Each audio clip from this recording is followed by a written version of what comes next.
女儿满月礼那日，夫君带着外室月娘和一对双生子进了公主府。今日不是公主与驸马女儿的满月宴吗？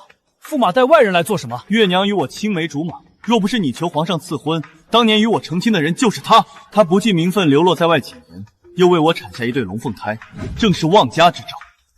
哎呦，我的乖孙儿，快让祖母看看，这小手生的真好，这眉眼简直和云州小猴一模一样。借着楠楠满月的喜气，我准备抬月娘入府做平妻。求姐姐喝了这杯茶。驸马抬平妻，顾云州，本宫看你是活腻了。当初如若不是皇上下旨赐婚，我要娶的人便是月娘，我与她两情相悦，你才是抢了她幸福的那个人。我已经决意娶月娘为平妻，她知书达理，体谅你比她先入门，愿意叫你一声姐姐，你还不赶紧接了她敬的茶？顾大人这些年官运亨通，谁不知道是上了公主才有今日？成亲5年，外头孩子都这么大了，公主竟一直被瞒着。你成亲时曾许诺与我一生一世一双人，你的一生一世不过5年。姐姐休怪顾郎，都是我的错。我明知他已成亲，我就该这辈子都不再见他。可命运偏偏又让我遇见顾郎。我可以不要名分，姐姐能不能让我留在顾郎身边？就算为奴为婢，我也愿意。只求姐姐给平儿和安儿一个名分，让他们有爹爹护着，不至于任人欺辱。娘亲不要哭，我也想要这个金锁。姐姐，姐姐，平儿只是想护着我，你要打要骂，冲着我来，你别打她。娘亲受伤了。别怕，娘亲没事，娘亲不疼。娘亲，我也想要那个金锁。娘亲不要流血。你何时变得这样狠毒，连一个4岁的孩子你都不放过？哎呦，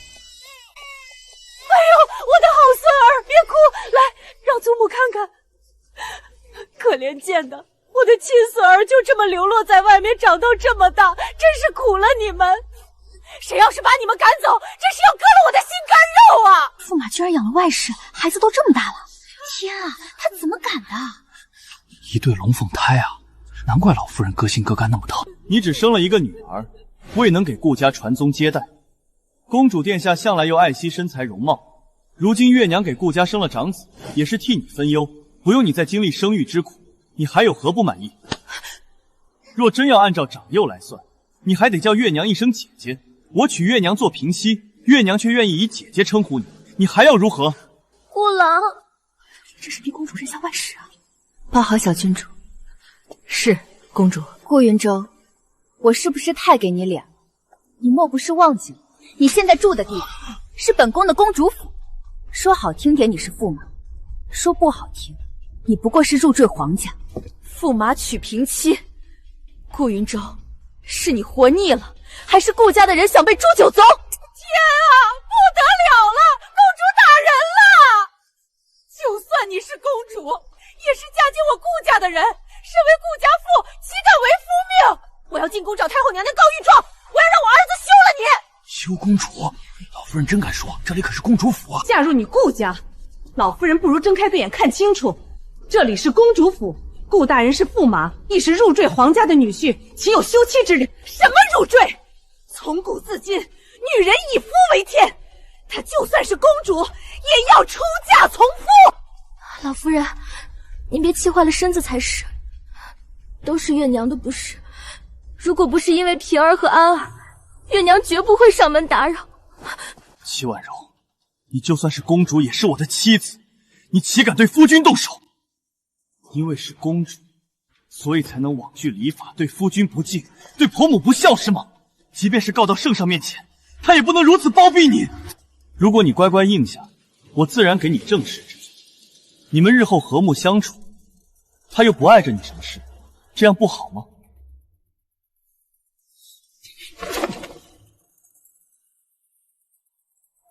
备车驾，进宫。是公主。又是进宫，你一有不顺便进宫告状。齐婉柔，你除了告状还会做什么？相夫教子，温柔贤淑，你可有一样做到？你既没有为我顾家传宗接代，也不曾孝顺公婆，你有何颜面在此大呼小叫？就是，顾家娶了你，可不是请了尊祖宗回来。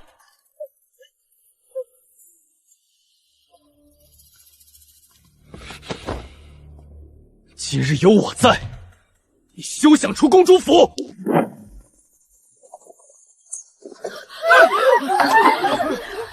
放肆！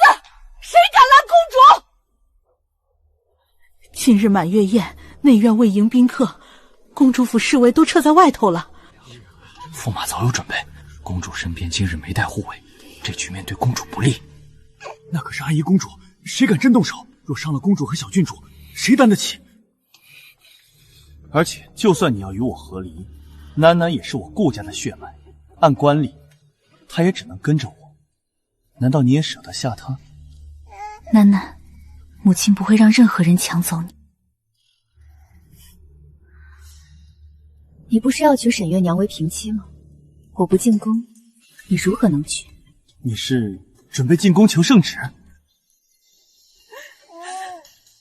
月娘性子柔弱，又知书达理，进府后必定以你为尊。而且，这两个孩子也得称呼你一声母亲，不是？我们三个好好的，把日子过好，比什么都强。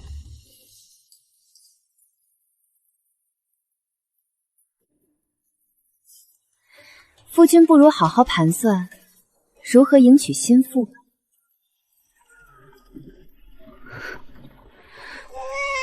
公主，您刚出月子，别哭了，当心落下病。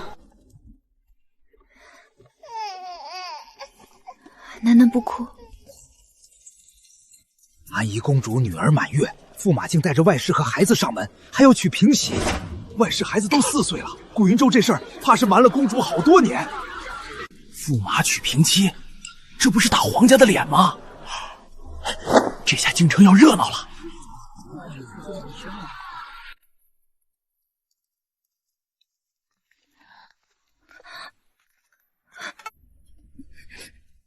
哀家的婉柔可是受委屈了。母后，我要休了顾云舟。好孩子，先起来，别伤了身子。胡闹！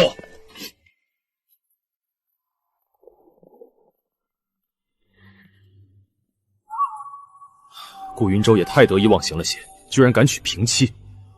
但是婉柔，男子3妻4妾原是寻常事，他娶平妻是他僭越，但你也不该动不动就提和离，若闹上朝堂，岂不是要遭百官参奏？况且那个外室又为他生了一双儿女，你若执意如此，必定落下话柄。不如朕替你做主，申斥他一顿，让他给你叩头请罪，只许他纳妾，不过一个姨娘，还不是随你拿捏？皇兄，男子3妻4妾是常态，可他答应过我，要与我一生一世一双人。况且他的私生子已经4岁，我与他成亲才5年，也就是说他刚与我成婚，转头便与那沈月娘厮混在了一起，他眼里还有皇上吗？就因为那女人为他生了孩子，我便不能计较他欺瞒我，与别的女人勾搭成奸之事。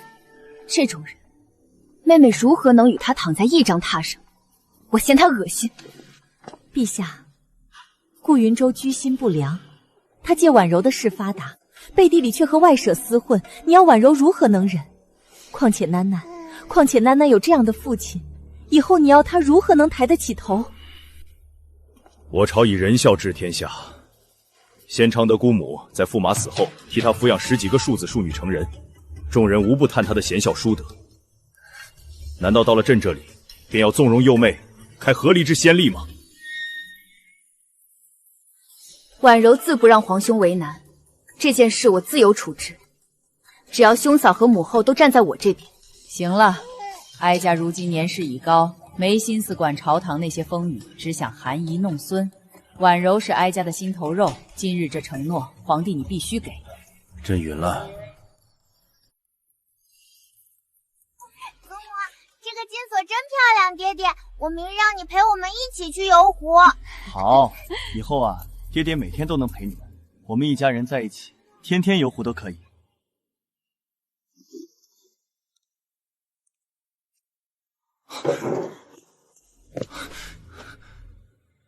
怎么样？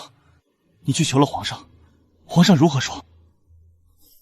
圣上说，等你娶月娘那日，自然有圣旨下来。现在你可放心了，我就说婉柔嫔庶里最是受宠，她去求皇上，宫中一定答应。算你懂事，还知道为顾家考虑。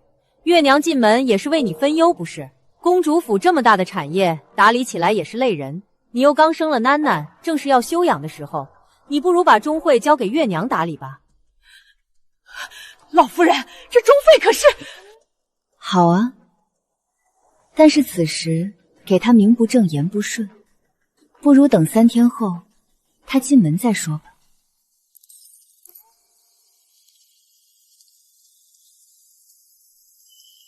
这顾大人真是好生风光，安宜公主的驸马要娶平西，居然还闹得满城皆知。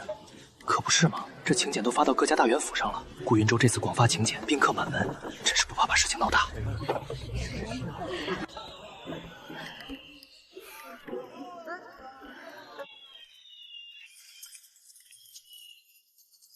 顾云舟真是好大手笔，也算是为沈月娘一掷千金了。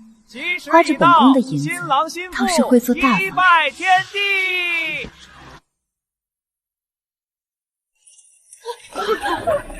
上旨到！月娘，定是皇上为我们赐婚了。上旨到！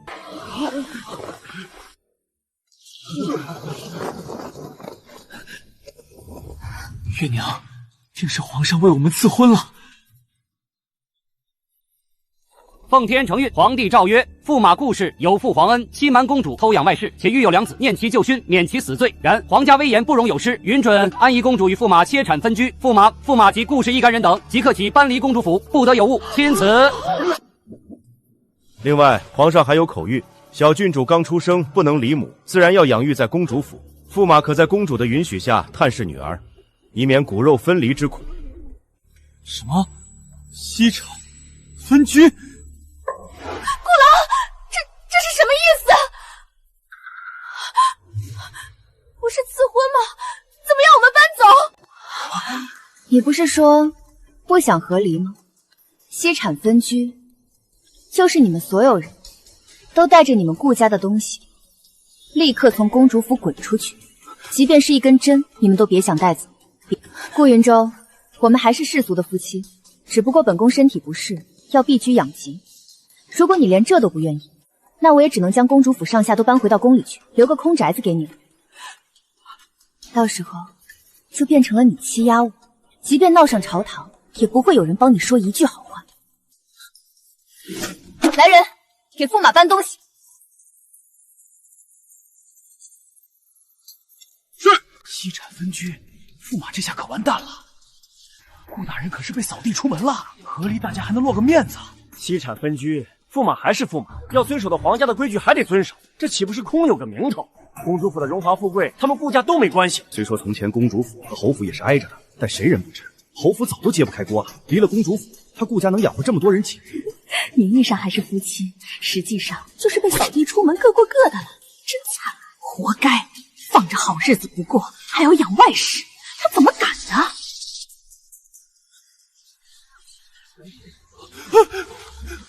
婉柔，我不同意，我们夫妻恩爱，我不同意妻产分居。夫妻恩爱，顾云舟，你要不要看看你在说什么？你与我成婚不久便背叛了我，你享受着公主府的一切，却做着伤害我的事，还谈什么夫妻恩爱？你刚与我成婚便养了外室，孩子比囡囡还大几岁，你蹬鼻子上来，如今还要恶心我。你不是要娶平西吗？现在你带着你的外室，还有顾家这群天天上门打秋风的穷亲戚，统统滚出去！你愿意娶几个就娶几个，没人再管你，岂不是皆大欢喜？让我们搬出去，你想得美！你嫁了我儿子，你的东西都是我儿子的，你自己生不出儿子，月娘给我顾家生了大孙子，你还容不得他了？你这杜父，早就应该休了你！还有，囡囡还要叫我一声祖母，你若不把家产都给我，我就坐在这儿，我看谁敢动我！天哪！这老夫人好歹也是个诰命夫人，怎么跟个市井无赖一样？你还不知道吧？顾云州的母亲不过是个粗使的下人出身，竟有此事，可不是吗？要不是他运气好，生了顾家唯一的儿子，加上顾家先夫人又早逝，这风兆啊，怎么轮也落不到他头上。难怪穿上龙袍也不像太子，骨子里到底是个粗鄙的下人。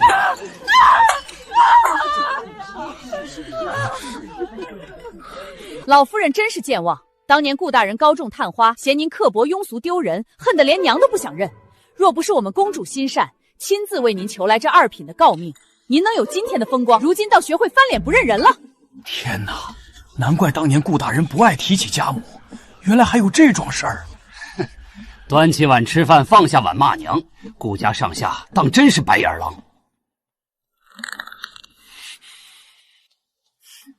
老夫人，抗旨的下场可是满门抄斩。你是想我送你离开，还是人头落地，彻底送你回顾家的祖坟？今日内不走的，一律视为抗旨不遵，按律法处置。还有，我提醒你一句，如果真闹到文德殿，顾云州停妻另娶，我便真舍下一身剐，从此出家，谁又能说我不是？你儿子可就不同了，顾家早已落寞，不过是个破落户，没有本宫，没有这个驸马的名号，只怕早有人恨不得将你们拆骨剥皮吧。顾郎，怎么会这样？不是说以后我们就生活在这里吗？怎么就搬走了？我不走，这里比我们租的小院子气派多了，仆人也多，吃的东西也好吃，还有好多点心，我们不走。我要留在这里，我不要回那个又小又破的地方，我不走。婉柔，你是不是因为吃醋生气？如果是因为月娘，我们再好好商量，大不了我让她住别院可好？如果你不想她做平妻，我便让她做妾，这样总行了吧？我不做妾，你说过你真正想娶的人是我，我才是你心里唯一的妻子，顾郎。闭嘴！如果不是你闹着非要进府，婉柔也不会生气。今天这样，全是因为你。明明是你说要给我一个名分，要给孩子一个出身，你说了要娶我，我为了你隐姓埋名5年，你还要我委屈到什么时候啊？大难临头各自飞，这还没出公主府的大门呢，2口子就咬起来了。顾大人这软饭硬吃的本事，今天算是让大家伙开眼了。天啊！大家来看啊！我这媳妇没有良心啊，不敬婆婆，要把婆婆赶出门啊！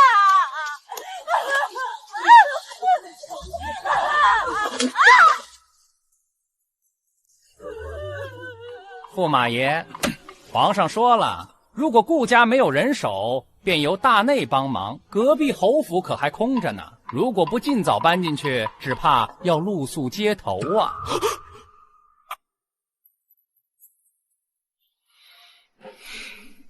别愣着了，搬东西。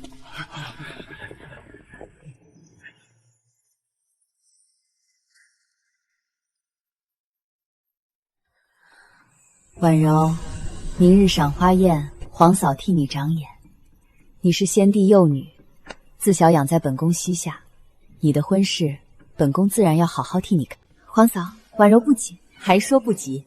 满京城的世家公子都要来，若真有中意你的，你可别羞得连头都不敢抬。婉柔生母出身不高，又早早去了，若不是皇兄红嫂照拂，婉柔哪里有今日？胡说！你是先帝的幼女，是陛下的亲妹妹，也是本宫看着长大的妹妹，谁敢轻看你？明日赏花宴，本宫让那些世家公子去御花园摘鲜花，放新女子桌前的篮子里，本宫和陛下便能看出几分心意。皇嫂怎么连这个都安排好了？你的终身大事，自然要安排妥当。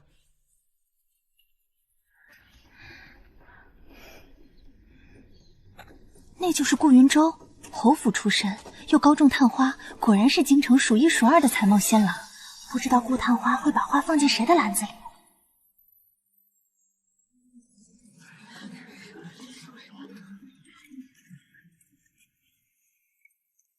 顾探花竟选了公主府，什么意思？臣顾云舟爱慕安宜公主，愿求娶公主为妻。顾探花有心，顾云舟既当众说爱慕你，想要求娶你，想来以后也会珍重你。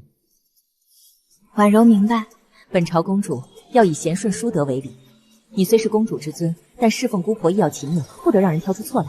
皇嫂放心，婉柔嫁过去以后不会摆公主架子，既是一家人，婉柔会好好待她们。你性子好，本宫自然放心。只是你也要记住，你是公主，贤顺不是委屈自己。顾云舟待我很好，他说过会与我一生一世一双人。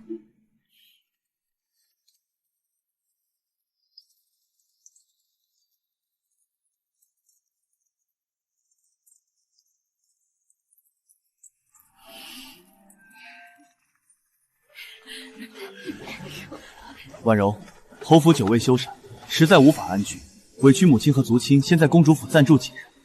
夫君哪里话？既然成婚，顾家人便是我的家人，安心住下便是。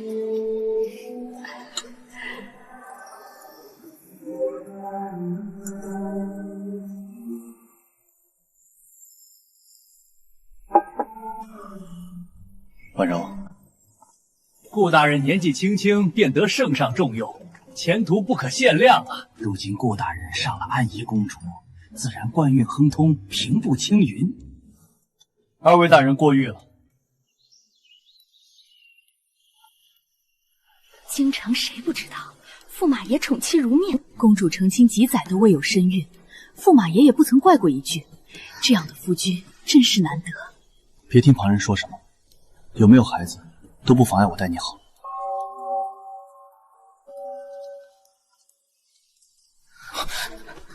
慢些，我陪你。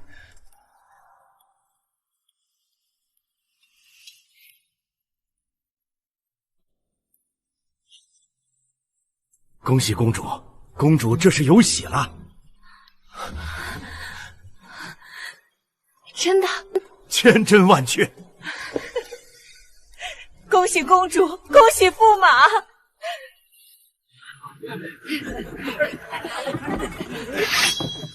驸马爷，这玉屏风是公主府的，不能拿。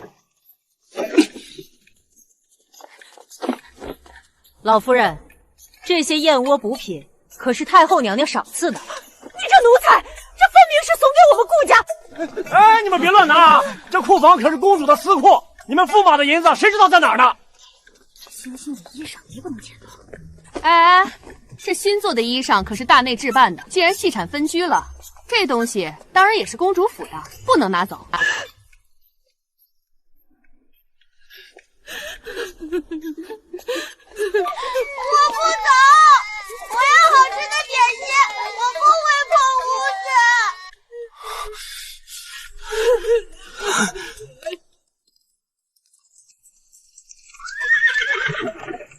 公主说了，这租马车的钱她付了，就当她孝往老夫人的。不必，我顾家不至于。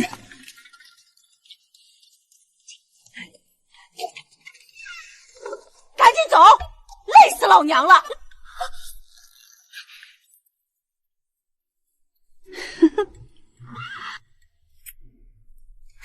公主，奴婢刚刚跟着去瞧了，那场面真是精彩极了。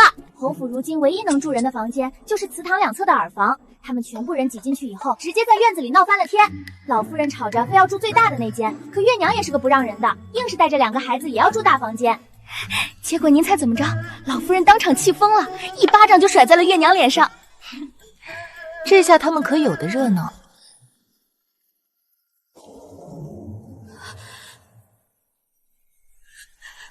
你这害人精！如果不是你，我们怎么会被赶出公主府？这个时辰是我喝完燕窝休息的时间，如今却被挤来这个小破院子里，你还要和我抢房间？顾老，你看看你母亲，怎么会被云舟，你也是有官身的人，怎么能一家人挤在几个院子里，连个伺候的丫鬟婆子都没有？这传出去，我们顾家的脸面往哪儿放？就是你可是合法的驸马，夫妻床头打架床尾和，你怎么能同意妻产分居呢？你赶紧回去认个错，说几句好话不就行了？再不济，你去求求公主，从她那指缝里借一份银钱来，将这破落侯府好好修缮一下，再买一批下人伺候着。总不能让老夫人也跟着你一起在这吃苦受内吧？就是，难不成你还想过以前那种苦日子？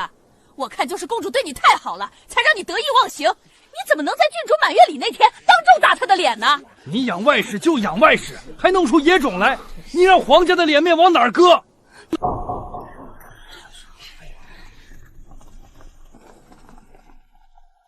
哎呀，家里还烧着火，我得赶紧回去了。对，我的买卖耽误不了，走了。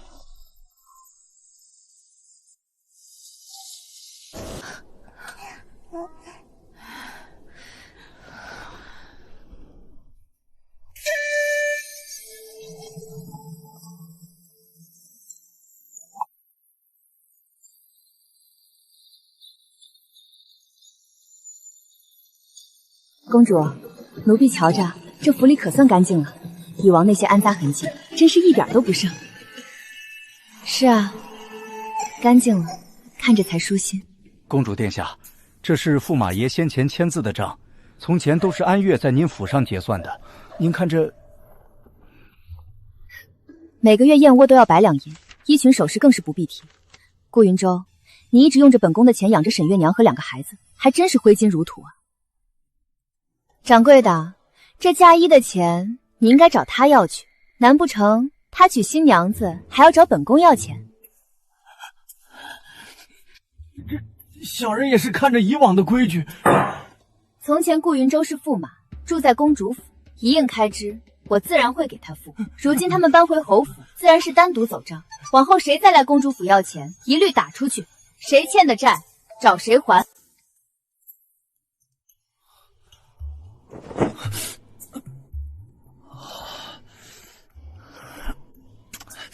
这什么破床？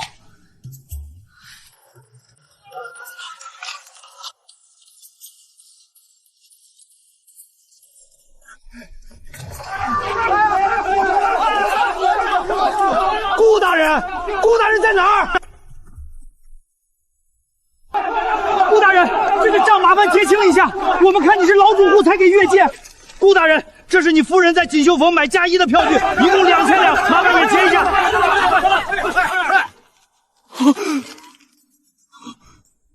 居然要8000两，这平日不是走公主府的账吗？顾大人，那是以前，如今公主说领了圣旨，息产分居，从此公主府与顾府的账都要分开走。就是，哪有这么好的事儿？你欠债让别人还钱，反正今天你必须把银子付了，否则我们可上衙门告你。诸位稍等，我这就去拿银子，这就去。你要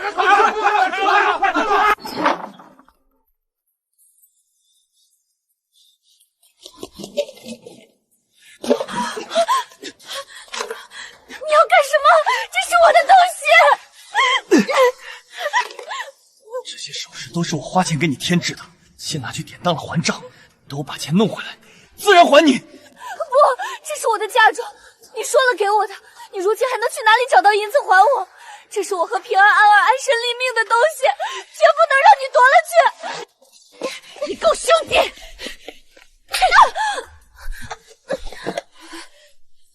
你是我儿子的人，这些都是我儿给你的，你在闹什么？你也好意思穿1000两银子的嫁衣，你也不拿铜镜照照自己是什么身份，真以为自己什么高门贵女？你也放手，把首饰拿去典当还债，否则我就把你卖给人牙子，看你怎么办！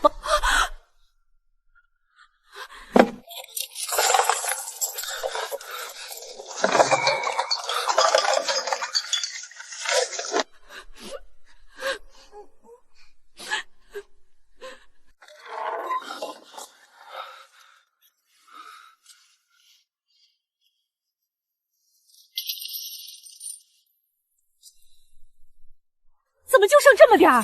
那些金货可值不少钱呢。账清了，就剩这些了。娘亲，我饿，我想吃公主府的燕窝粥和金丝糕。平儿乖，娘明日就给你买。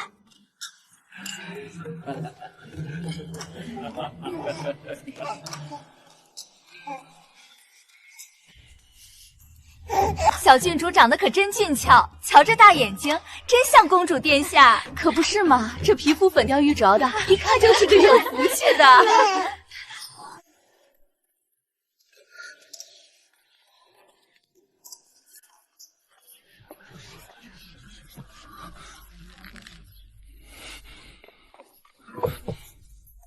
哟，驸马爷，您的寿礼呢？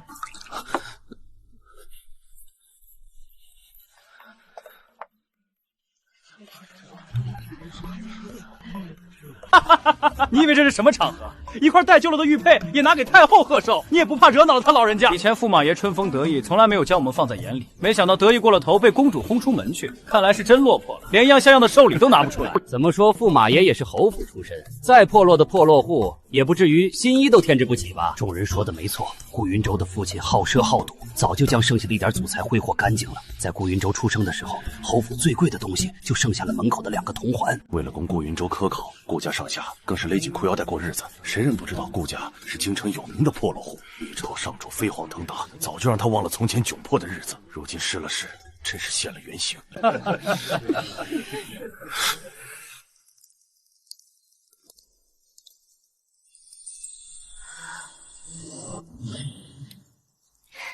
顾大人如今上了安宜公主，当真是平步青云。这玉如意可是大内置办的宝贝，圣上对您真是恩宠为庄啊！是啊，顾大人才华横溢，又有公主殿下如此倾心相助，往后这朝堂之上，谁人不给您3分薄面？就算合理，那也是我顾家的血脉，只能跟着我。驸马失德，可毕竟未曾合离，臣等也无法过问公主府的私产啊。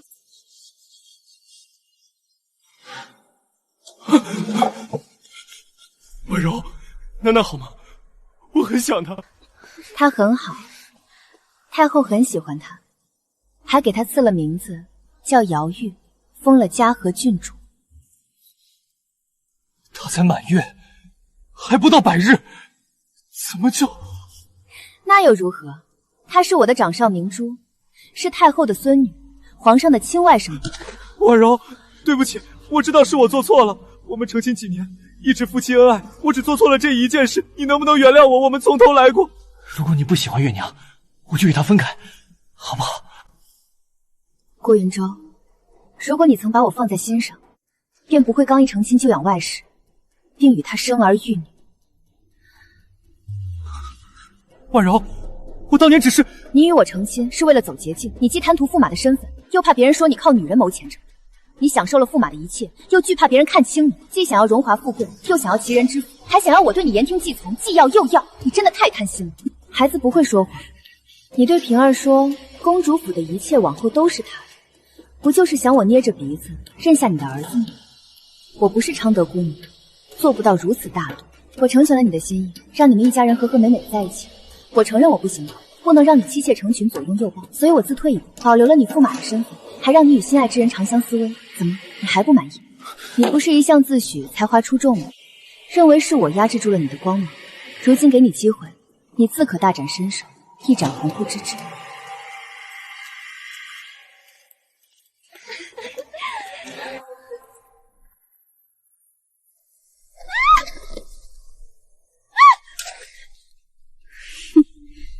你这丧家妇！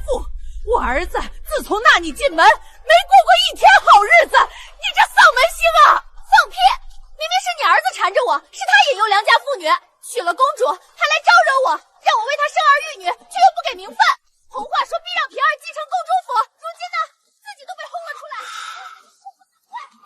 顾郎，只要能守着你，月娘哪怕做牛做马也甘愿。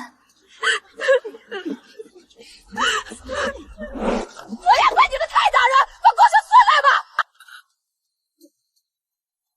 你这个死老太婆，如今吃我的喝我的，不想过了我就带着孩子走。你们别吵了，家都吵败了。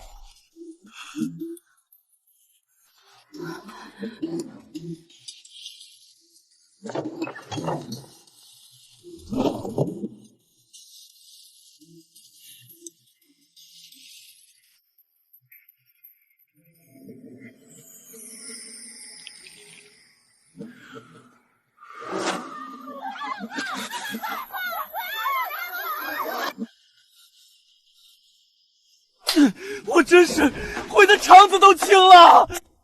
顾云舟，尚书大人有令，从今日起，你调入礼部，专责藩国来使接待。藩国来使接待？可我从未与藩邦人打过交道。那就学礼部不养闲人。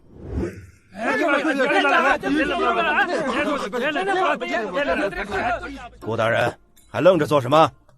去问问使臣要什么。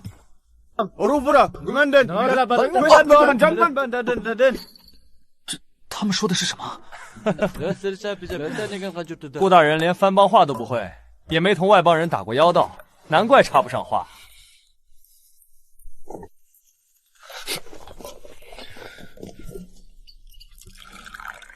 诸位使臣，请用茶。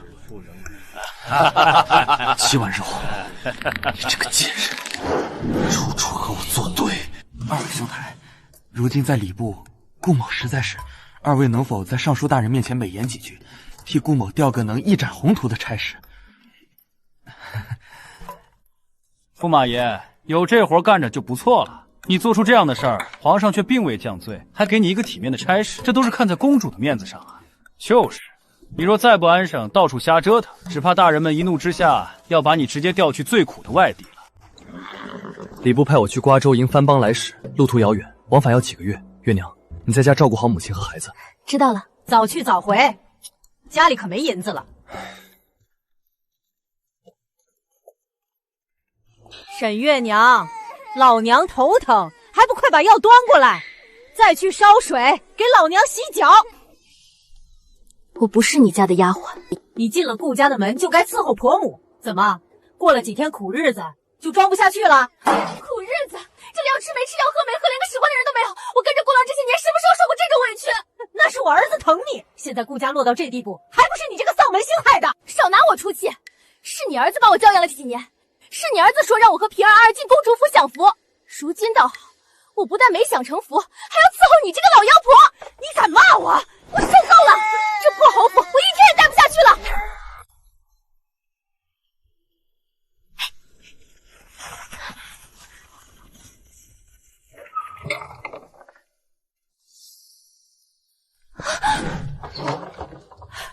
沈月娘，你这个不要脸的贱人！你敢！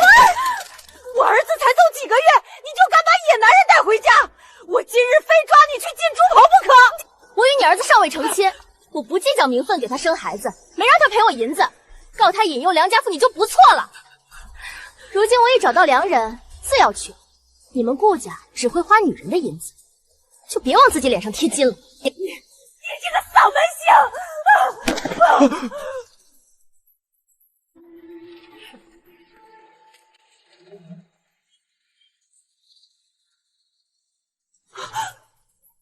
沈月娘，平儿，安儿，天杀的，带着我的孙儿跑了！开门，让齐婉柔出来见我。老夫人，公主府不是您撒泼的地方。就算是细产分居，名义上我还是你婆婆，你敢不孝敬我？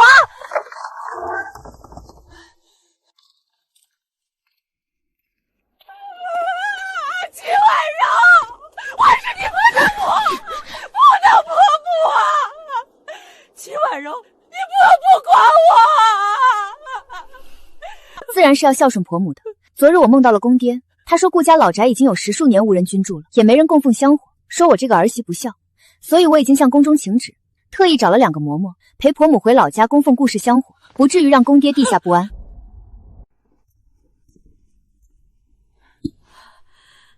这包银子算本宫给婆母回乡供奉顾氏香火的路费。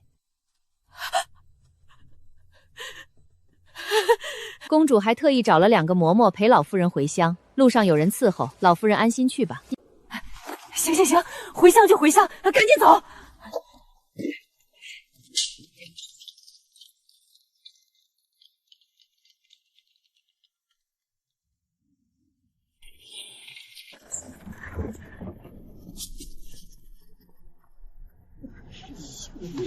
你也有今日，当初做了公主的婆婆，跟上天当了王母一样，如今被赶回来了吧？修祖屋宗祠的时候，你们还不愿意给钱，如今只能住在这些破屋子里，这就是报应。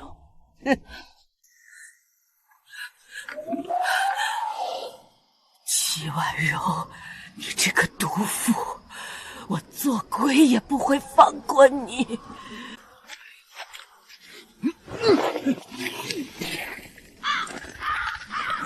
月娘，等到了江南，我便为你置宅院开铺子，给你10里红妆，定让平儿安儿过上锦衣玉食的少爷小姐日子。周郎，这是我这些揽下的所有题子，连顾云舟送的定情玉佩也在里面了，如今全交给你，咱们好好过日子。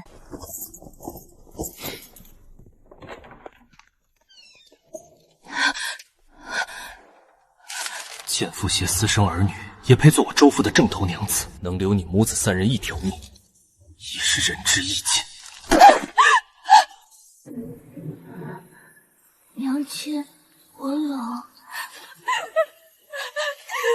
云舟，你别的我好苦啊！大夫，我求求你救救我儿子，我愿为奴为婢，偿还要钱。滚远点，哪来的叫花子？别脏了咱们医馆的门槛！谁不知道你是个被男人抛弃的没明智外室？周父，顾云舟，你们别的我好苦。娘亲，我好难受，我冷。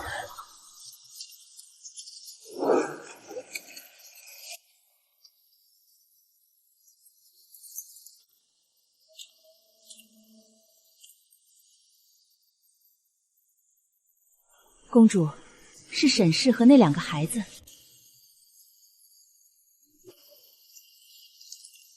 公主，罪不知错了，求公主饶过孩子。把孩子抱上船，先请大夫来看病。至于他，带上来吧。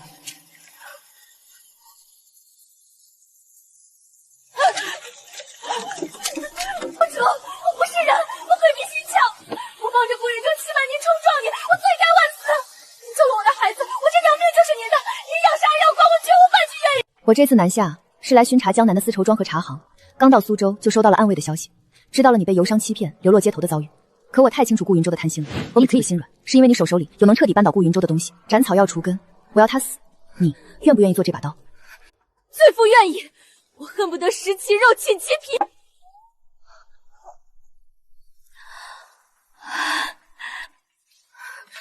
公主，顾云舟他从一开始就没对您动过半分真心。当年赏花宴，他把簪花放在您的篮子里，根本不是爱慕您，是看中了您先帝肉女的身份，看中了您背后帝后撑腰的权势。他跟我说，若不是上主，他一个破落侯府的探花，根本不可能在朝堂上平步青云。他刚跟您成亲，就回头找到了我，哄骗我说等他站稳脚跟，就给我正妻名分，让我给他生个儿子，将来继承顾家，甚至是公主府的一切。他借着驸马名头收受贿赂，每一笔账都记在别院暗格里。他在礼部挪用接待藩邦使臣的公款，甚至私下勾结藩邦商人，倒卖朝廷禁运的铁器和茶叶，这些我都有账本和信息为证。你既肯交出这些，我便保你和孩子平安，但前提是你要跟我一起，让他付出代价。公主让我做什么，我就做什么。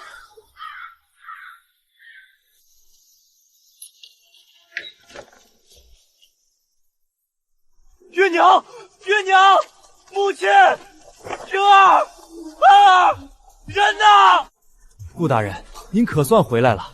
您刚一走，沈月娘和老夫人就天天闹，院子里没一天清静。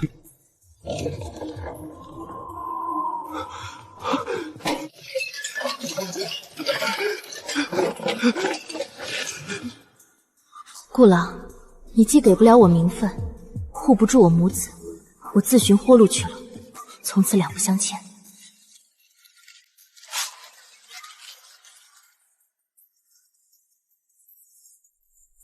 沈月娘，贱人，连你也敢背叛我！爷，老家传来消息，老夫人死在老宅耳房了，尸体都臭了，才被扔去乱葬岗。哈哈哈！李婉柔，若不是你不肯忍下这口气，我依旧是风光无限的驸马爷。是你毁了我，是你毁了顾家。齐婉柔，大不了咱们鱼死网破。李大人，公主擅图成性，苛待婆母，逼死生母，她还把持商贾，干预朝政。她这是脾气辞臣，没把皇上放在眼里啊！顾驸马放心，这本老夫替你写，明日早朝定要那朝阳公主身败名裂。陛下，朝阳公主比击私臣，苛待驸马，逼死婆母，把持商贾，干预朝政，实乃失德失仪，有辱皇家颜面。臣恳请陛下严惩公主，勒令其接驸马回府，重修旧好。臣也恳请陛下管束公主，以正朝纲。公主，顾云舟疯了，他勾结御史李松，在朝堂上弹劾你，满朝文武都在看您的笑话呀！慌什么？可是我正愁没机会把他彻底踩死，他倒是自己送上门来了。跳梁小丑罢了，蹦跶的越高，摔得越惨。陛下有旨，宣安宜公主齐婉柔即刻入宫觐见。公主，这可如何是好？李松那老蹄子在朝堂上把您说得如此不堪，顾云舟又在一旁煽风点火，满朝文武都看着呢。慌什么？越是这种时候，越要沉得住气。顾云舟以为拉上李松就能扳倒我，他也太消遣我齐家的女儿。准备好了吗？今日就是我们讨回公道的日子。公主放心，民女都准备好了，只要能让顾云轩那个畜生付出代价，民女什么都不怕。好，记住，一会儿在御书房，不管顾云舟说什么，你都不要慌，把你知道的原原本本的说出来就好。有我在，没人能伤得了你和孩子。陛下，安宜公主擅妒成性，苛待驸马，逼死婆母，不让父女相见，更是借着皇家名号大肆经商，与民争利，甚至干预朝政，此等行径实乃皇家之耻。若不严惩，何以服众？何以正天下风气？陛下，臣冤枉啊！臣与公主成婚5年，对她一心一意，恭敬有加，可她却因臣有庶子便怀恨在心，处处刁难臣，还将老夫人赶回乡下，致使老夫人抑郁而终。如今更是连臣见女儿一面都不许，臣实在是走投无路，才恳请陛下为臣做主啊！陛下，李御史所言极是，请陛下严惩公主，勒令公主接驸马回府，重修旧好。皇后，你怎么看？陛下，臣妾以为此事恐有蹊跷。婉柔自幼在宫中长大，性情虽轻，却绝非善妒蛮横之人。更何况她是先帝最疼爱的幼女，陛下您亲自教养长大的，她的品行，陛下难道还不清楚吗？不如等婉柔来了，问清楚再说。皇后娘娘此言差矣。人心隔肚皮，公主在宫中时自然乖巧懂事，可出家后被权力迷了心窍，做出这等失德之事也并非不可能。如今证据确凿，驸马便是人证，还请陛下不要徇私。安宜公主到。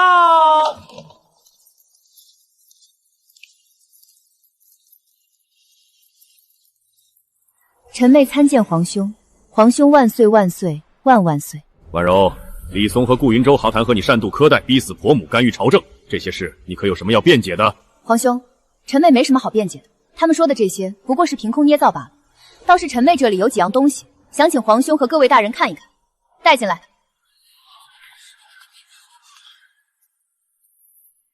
你怎么会在这里？你不是跑了吗？贱人！你这个贱人竟然敢背叛我！放肆！殿前失仪，成何体统？沈月娘，你这个忘恩负义的贱人！我当初就不该救你，你不得好死！顾云舟，我没有忘恩负义，是你先骗了我，毁了我的一辈子。我今天来就是要揭穿你的真面目。陛下，民女沈月娘有本要奏，驸马顾云舟借着皇家名头收受贿赂，挪用公款，勾结藩邦，倒卖禁品，桩桩件件都有证据在此。一派胡言！顾驸马为人正直，怎么可能做出这等大逆不道之举？定是你被安宜公主收买，故意污蔑驸马。污蔑？是不是污蔑？陛下一看便知。这是顾云舟这些年收受贿赂的账本，每一笔都记得清清楚楚，哪年哪月收了谁多少银子，办了什么事，一笔一笔分毫不差。还有他写给我的书信，里面全是他对公主的算计，对皇家的不满，甚至还有待尔长成必娶公主辅而逮之的大逆不道之言。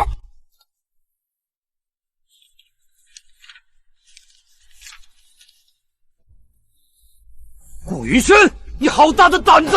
陛下，臣冤枉，这些都是他伪造的，是他和公主合起伙来陷害臣，陛下明察啊！伪造？顾云舟，你敢说这账本上的字迹不是你的吗？你敢说这些书信不是你写给我的吗？当年你在礼部当差，挪用了3万2千藩邦使臣的公款，给我买了城南的那座宅院，这件事你忘了吗？还有你私下里和藩邦商人勾结，倒卖朝廷禁运的铁器和茶叶，每次交易的地点和时间我都记得清清楚楚。你跟我说，若不是上主你一个破落侯府的探花，根本不可能在朝堂上平步青云。你说你从来没有爱着公主，你爱的人只有我，哄我承诺将来让平儿继承公主府的一切，你叫平儿动手打小郡主，叫她喊着要当世子，这些难道都是假的吗？我被你骗了5年，无名无事生儿育女，每天躲在阴暗的角落里见不得光。我以为你是真心爱我，可到头来我不过是你谋夺家产的一颗棋子。你落难的时候，转头就把所有过错都推到我身上，骂我是贱人，弃我母子3人于不顾。若不是公主仁慈，我和孩子早已死在了江南的雨里。顾云舟，你狼心狗肺，丧尽天良，你所做的一切都该付出代价。全是伪造的！你们串通好了陷害我，陛下，臣冤枉啊！皇兄，这里还有顾云舟与李御史私下往来的信件，里面不仅写了要联手弹劾臣类，更是写了不少攻击皇兄、偏袒皇亲、罔顾礼法的大逆不道之言，甚至还有勾结外地王的蛛丝马迹。放肆！李松，你好大的胆子，竟敢结党营私，勾连外臣，非议君上！朕看你是活腻了！臣冤枉，陛下明察呀！臣冤枉啊！奉天承运皇帝诏曰：李松结党乱政，革职下狱，抄家流放。顾云舟被主妄议贪赃枉法，削去驸马宗籍，贬为庶民，流放3000里极北充军，永世不得回京。不，陛下，臣是驸马，臣不要流放！陛下饶命啊！徐婉柔、沈月娘，你们不得好死！我做鬼也不会放过你们！